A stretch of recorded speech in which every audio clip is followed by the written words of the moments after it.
కవిత పేరు ఇంతకు నేనెప్పుడు పుట్టాను. పుట్టినరోజు పండుగని నా పేరుతో రాసిన కేకు ముందు ఒక క్యాండిల్ దీపంగా నిలబెట్టిండ్రు. వద్దందున పిల్లల ప్రేమను చిన్నతనం చేసినట్లయితది. ఇష్టం లేదందున టీచర్ల మనసు నత్తగుల్లలాగా ముడుచుకుంటది. అయినా ఎవరు రాసి పెట్టిండ్రు మాకు బర్త్డేలు?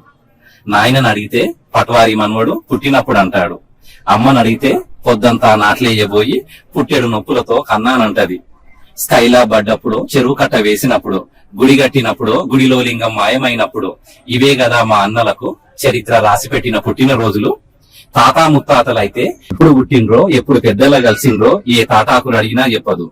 నాయన పెదనాయనలు మాత్రం మా చేత ఫోటోల కింద మరణం తేదీ రాయించుకొని పోయిండ్రు.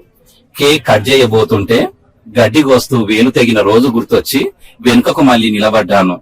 లోపల కన్నీటి కాల్వలు పారుతుంటే నీళ్లు అయిన అన్నాన్ని కళ్ళు మూసుకొని తిని కన్నీళ్లు తాగిన రోజులు. తింటున్న సల్లబువ్వలో ఈగబడితే చేతితో తీసేసి తిని కంకర్రాలు మోసిన రోజులు. ఒటికారం మధ్యలో నూనె సుక్క కలుపుకొని ఆకలి పద్యం పూర్తి చేసిన రోజులు. ఈ పుట్టినరోజు వేడుక వెనుక చిమచిమ మండే ఎన్ని గాయపు గుర్తులో. ఇంతకు నేనెప్పుడు పుట్టాను? రిజిస్టర్ లో పేరెక్కించిన మా పెద్దబడి పరమేశ్వర్ సార్ని అడిగిన అక్షరాన్ని ఆవుదూడలాగా వాకిట్లో గట్టేసుకున్నప్పుడు నేను నిజంగా పుట్టానట.